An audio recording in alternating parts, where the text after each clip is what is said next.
부동산연구소의 임종욱 소장님입니다. 안녕하세요. 네, 안녕하십니까? 네, 반갑습니다.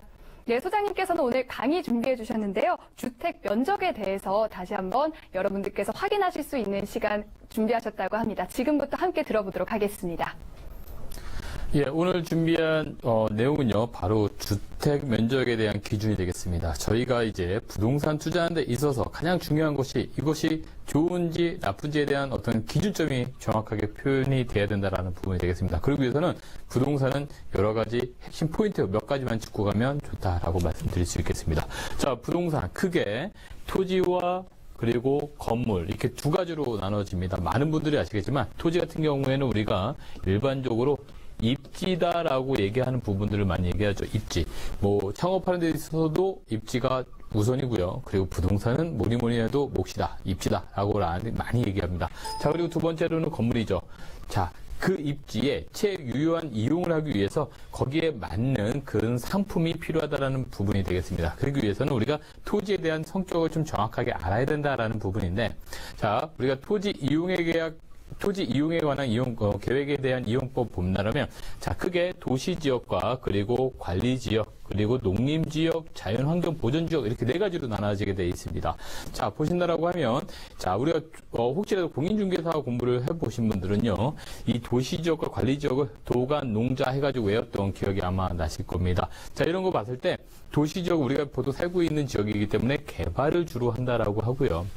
그리고 관리지역 같은 경우에는 보존과 개발을 동시에 하면서 나머지는 보존, 그러니까 개발을 하지 않고 계속 보존하는 그런 부분을 보겠습니다. 자, 도시지역 같은 경우에는 크게 주거지역과 상업지역, 그리고 공업지역과 녹지지역 네 군데로 나눠집니다. 그래서 우리가 일반적으로 사는 지역에 주거지역과 상업지역이 많이 분포되어 있고요. 그리고 공업지역과 녹지지역이 된다는 것이죠. 자, 그리고 관리지역을 보신다면 일반적으로 우리가 토지를 매입하셔서 혹시 또 이렇게 주택을 지으셔서 용도 변경이나 지목 변경을 하시는데, 자, 이런 부분 같은 경우에는 많이 들어보셨던 계획 관리지역에다가 많이들 하시게 되겠죠. 그리고 생산관리지역, 보존관리지역은 이제 보존과 개발을 동시에 할 수 있는 지역이 되겠습니다. 나머지 농업진흥구역이라든가 보존산지는 이제 보존을 하는 지역이기 때문에 우리가 개발에 대한 효율성은 좀 떨어지는 그런 지역이다라고 보시면 되겠습니다. 자, 크게 주상공로 이렇게 말씀드렸죠. 주거지역과 그리고 상업지역, 그리고 공업지역, 녹지지역 이렇게 나눠지는데, 자, 주거지역은 크게 일반 주거지역과 그리고 준주거지역이 있습니다.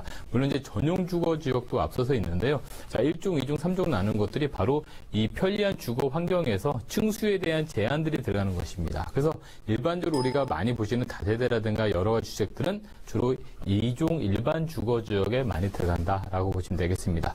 자, 상업지역과 주거지역의 가장 완충적인 역할을 하는 것이 바로 준주거지역이 되겠죠. 그래서 이 주거 기능을 지원하는 일반 업무와 상업 기능을 보완한다라고 합니다. 그래서 이 지역은 상업지역보다는 용적률이 다소 낮지만 주거지역보다는 높은 부분을 보실 수가 있겠습니다. 자, 상업지역도 크게 네 군데로 나눠집니다. 중심상업지역, 일반상업지역, 그리고 근린상업지역, 유통상업지역인데요. 자, 도심의 중심에 있는 것이 바로 중심상업지역이다라고 보시면 되겠고요. 그리고 근린지역에서 서비스를 공급하기 위한 지역이 바로 근린상업지역이다. 이런 상업지역들은 건물 층수가 높죠. 용적률이 높다는 겁니다. 뒤에서 말씀드리겠지만 이런 지역들은 최유효 이용을 한다는 거. 그리고 공업지역입니다. 공업지역도 세 가지가 있는데, 자, 중화학공업을 하는 전용 공업지역이 있고요. 그리고 경공업 위주로 되어 있습니다. 주거, 상업, 업무 기능을 담당하는 중공업 지역이 있습니다. 자, 우리가 서울 지역 안에서도 이 영등포 같은 경우에는 서울시 2030 기본계획에도 포함되면서 또 중공업 지역 활성화 방안에 포함됩니다. 이 지역이 바로 중공업 지역인 것이죠. 그래서 주거와 상업, 업무가 같이 혼존할 수 있는 지역이다라고 보시면 되겠습니다. 그리고 녹지지역. 녹지지역 같은 경우는 대부분이 이제 보존을 위한 지역이다. 그런데 개발을 허용되는 자연 녹지지역도 있다라는 부분이 되겠습니다. 그래서 우리가 주상공록 이렇게 많이들 공부를 해줬던 부분이 있습니다. 자, 건폐율과 용적률에 대한 부분을 많이 들어보셨을 텐데요. 자, 건폐율이 뭐냐? 바로 대지 면적에 대한 건축 면적의 비율. 그래서 이 면적, 대지 면적에 건물 면적이 얼마나 들어가는지 이 바닥 면적, 이게 바로 건폐율이죠. 그래서 100% 중에 몇 %가 들어가느냐, 일반적으로 우리가 50에서 60%다 그렇게 되면 이 100평 중의 땅에 예를 들자면 50평이 들어가는 부분이 바로 건폐율이다라고 보시면 되겠습니다. 자, 건폐율을 한번 보신다면 주거지역, 상업지역 대부분이 60%에서 50% 정도를 차지하게 되고요. 또 공업지역과 녹지지역도 봤을 때 공업지역도 60%입니다. 단 녹지지역만 20% 정도, 즉 100분의 20% 정도만 지을 수 있다는 거가 되겠죠. 자, 그리고 용적률을 한번 보겠는데요. 자, 용적률 같은 경우에는 이 면적분에 바닥 면적이 들어가는 이 면적이 아까 건폐율이라고 얘기 드렸습니다. 자, 건폐율인데, 자, 그렇다면 이 건물이 높아져서 이렇게 크게 세워졌을 때 이게 대지 면적 대비 몇 %나 올릴 수 있느냐, 연면적이 얼마나 되느냐, 이게 바로 용적률이 되겠죠. 그렇기 때문에 대지 내에서 건축물의 바닥 면적을 모두 합친 부분이 바로 연면적이라고 얘기를 합니다. 이게 바로 연면적. 그렇다면 이 대지 면적 대비 이 연면적이 몇 %인지가 바로 용적률인데, 이 용적률에 따라서 건물이 높으면 더 높아지고요. 낮으면 좀 낮겠죠. 그렇다면 똑같은 지역에서 건물을 높이 지을 수 있다라면 그 토지는 그 건물에서 이용을 하게 되는 겁니다. 따라서 낮은 건물에서 높은 건물을 지을 수 있는 땅이라면 그만큼 땅의 효과가 크다라는 부분이 되겠죠. 자, 여기서 보시겠습니다. 자, 주거지역인데요. 우리가 편리한 주거 환경을 살기 위해서 주거지역을 형성하는 건데, 자, 1종 같은 경우에는 용적률이 150%입니다. 그렇다면 일반적으로 우리가 330제곱미터, 즉 100평 정도의 땅에 지었을 때 150%라면 약 3층 정도의 건물을 지을 수 있겠고요. 그리고 또 2종이라면 200%입니다. 그렇다면 약 4층, 그리고 3종은 250%입니다. 그러면 약 5층. 이렇게 용적률에 따라서 층수가 조금씩 다양하게 올라갈 수 있다는 것이죠. 자, 준주거지역, 좀 전에 중상업지역과 그리고 주거지역의 완충 역할을 하는 지역이라고 말씀드렸는데, 바로 상업지역보다는 덜하지만 주거지역보다 높은 400%를 많이 짓습니다. 따라서 준주거지역은 주로 역세권의 상업지역과 근처에 바로 뒤로는 주거지역이 혼재되어 있을 때 준주거지역으로 준영하면서 이 지역은 주로 이제 고시원이라든가 또는 원룸텔 같은 것들이 많이 들어감으로써 역세권에서 좀 고층 건물이 들어가는 곳이 바로 이 준주거지역이다라고 보시면 되겠습니다. 자, 상업지역 같은 경우에 중심 상업지역이 바로 1000%. 땅에 대해서 10배까지 건물이 올라갑니다. 주로 우리가 강남이라든가 여의도라든가 또는 도심권의 이 대로변에 보이는 초고층 빌딩들이 바로 이 중심 상업지역이다라고 보시면 되겠는데, 그 외에는 바로 800%라든가 600% 이제 근린생활 지역에 서비스를 제공하기 위한 근린상업지역 같은 경우에 600%로 포진되어 있다는 것이죠.